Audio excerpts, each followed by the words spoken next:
right, for this foot, knee, and hip movement protocol, you're gonna need a pad or pillow of some sort, a weight, ideally a kettlebell or something that's sort of stuck on the ground, and you're gonna see why you need that in a second. And then also a timer in sight. So I'm gonna use my iPad, and I'm just gonna have the timer running so I can peek at it throughout. First up, you're going to take the pad or pillow that you have. You're going down into a this supine position here, and then you have the pillows between the knees. You're going to come down, and from here, ideally, you're not like overly tensing up on the pillow. You're just kind of creating enough tension to hold the pillow there. And then what I want you to do is have your hands on your belly. From here, what I want you to tap into is being able to peel the tailbone off the floor just a little bit, enough to slide a piece of paper underneath. And when you're doing that, the belly should feel nice and soft. You're not using a crunch to bring the tailbone off. So it's nice and soft here. Maybe the back of the hamstrings. Ideally, the back of the hamstrings are working. And then from here, and I'm getting a little bit of a cramp in my old hamstring there. Whew, there we go. I need this one. Okay, so resetting. I'm going to tilt to bring tailbone off the ground just a little bit. And then touching the belly, just make sure it's nice and soft. And then from here, inhale through the nose. And then your exhale is like a relaxing. And again.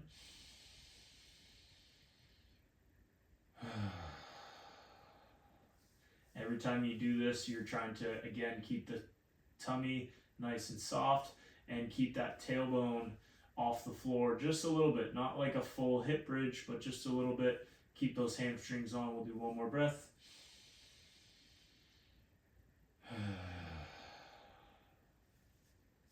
Now you can take these breaths a little bit longer. You can go 5 to 10 breaths in that and really try to reset some things.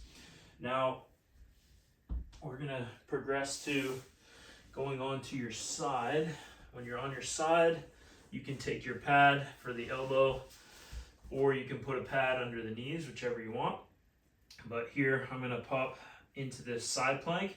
And what I want to do here is I want to slide my top knee down just a little bit.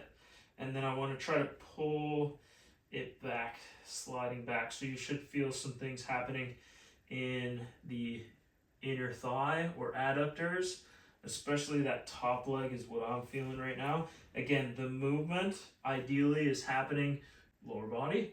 And you're doing that little slide here, sliding down, and then pulling back just a little bit. It's just a nice subtle movement here, and you just kind of move through for about 30 seconds on one side, then you come down, and then you can switch and do it on the other side. Again, your starting position is both knees stacked on top of each other. Then from there, you're going to try to slide the top leg down, and then try to slide the top leg back up. So you slide it down, and when I'm doing that, I'm trying to create some friction between both legs or near the knee. Here, sliding down and then pulling up. And then here I moved a little bit at my torso. It's not the end of the world if you do that, but you want to try to see if you can make that movement so small that it's really just happening at the hips and not so much the torso is here to stabilize. And then you're trying to bring in a little bit of movement through those hips.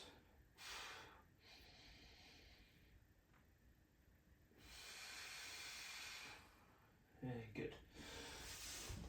So that one, pretty straightforward.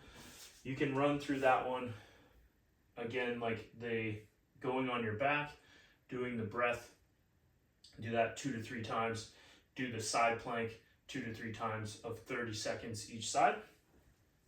And that'll be a way to kind of set the stage for the things that are upcoming. So next up in the foot knee and hip protocol, we're gonna do a staggered stance balancing exercise.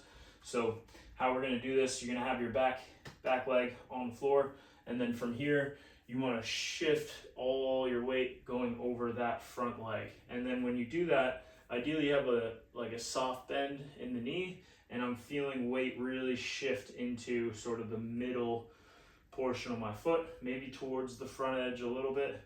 And then from there, what we're gonna do is trying to reach to different spots while maintaining this position. So it can start small, where you're just kind of reaching with one side, reach down, you can reaching up, reaching across, reaching here. The big thing as you go through reaches, you don't lose this. So as you're going through your reaches, you should feel some weight into that front leg, and then I was starting to lean my torso. I want to try my best to keep the torso high, and then doing my reaches across and up and down and all around. And I'm keeping my eyes on the clock as well, so I'm going about a minute each side, reaching all which ways. You can reach both arms, you can reach one arm at a time. The biggest thing is trying to maintain that position. So this would be your first sort of progression, is just trying to hold that vertical torso and the weight over that front leg. And that's a minute there on that side.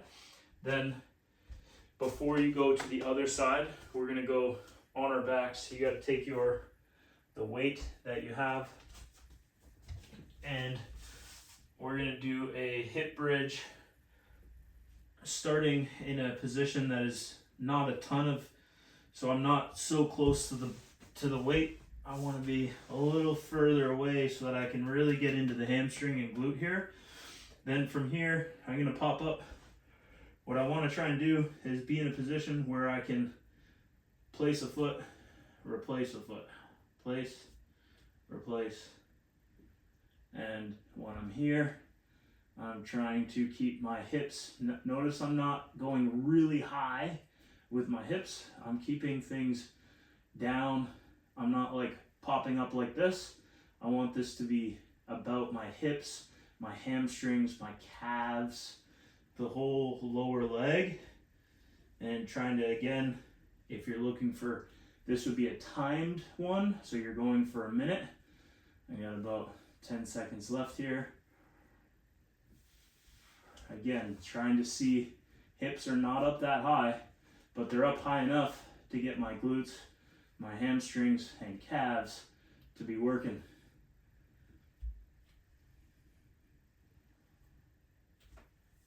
And good. So we did our one side, the staggered stance with reaches. Then we'll go staggered stance with the other side. So again, try to get yourself to where you can take your weight forward into that foot, right? So I got a lot of my weight is over the front foot. Here, I'm trying to maintain that vertical torso, and I'm going to start reaching. Different reaches, all which ways. Try to get as long as you can through a limb, then bring it back. So you get as long as you can through a limb, reaching a certain direction, bring it back, all while maintaining that position. You can add in little bits of rotation, just getting into where the arms and torso are moving, but the lower body is trying to stay the same. You're trying to keep the same shape the entire time.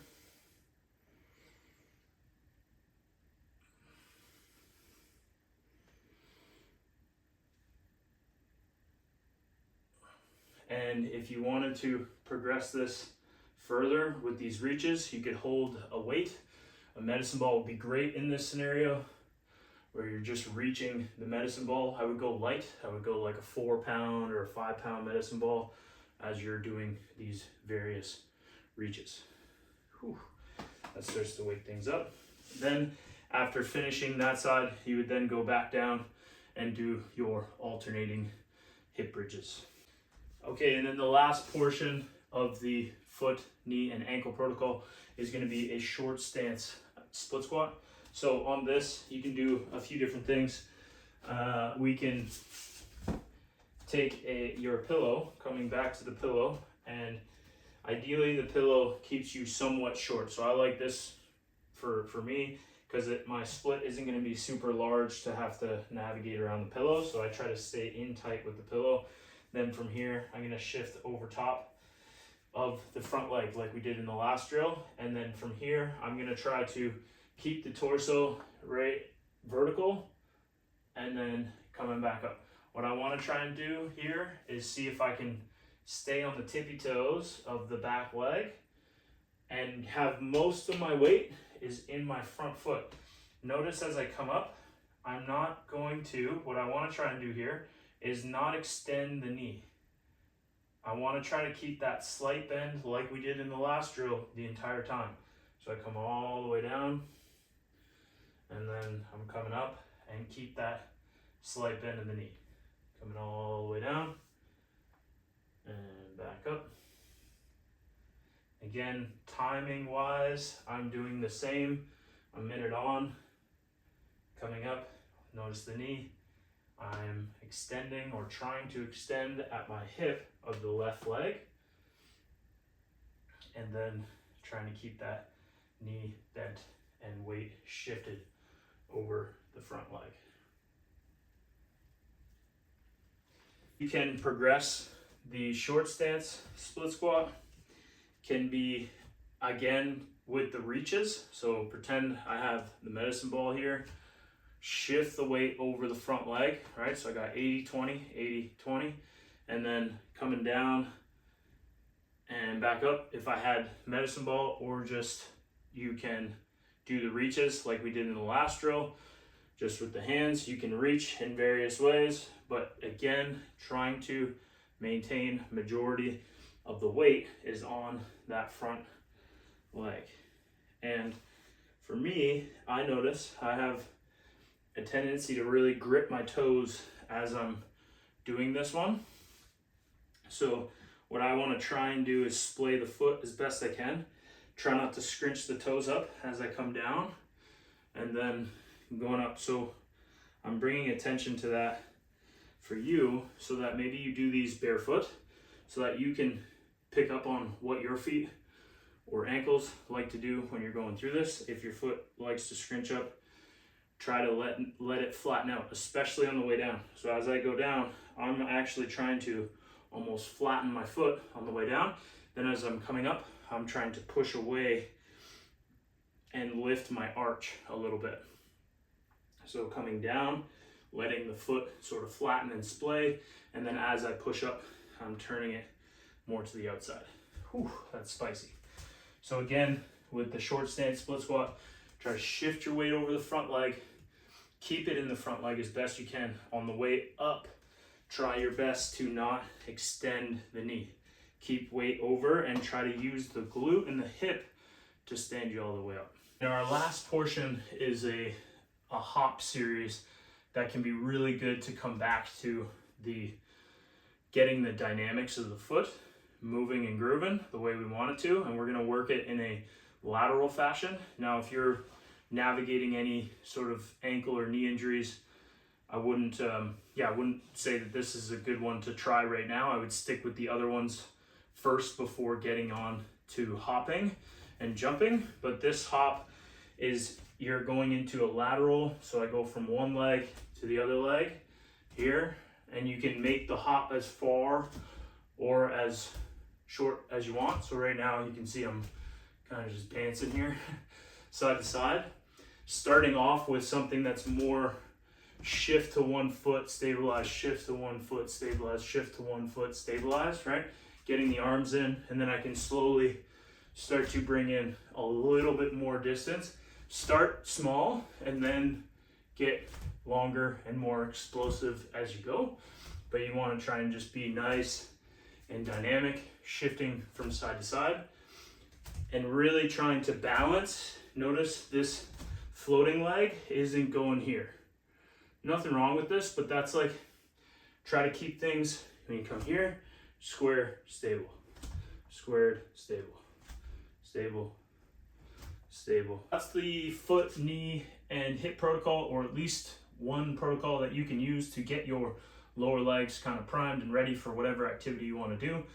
The protocol itself doesn't need to be in that exact order. You could take 2 of those exercises that you really like and plug them in wherever you want. It's not to be followed as like this is the be all and end all. Definitely have some fun with it. Let me know which ones you like the best, and if you'd like more content like this, let me know.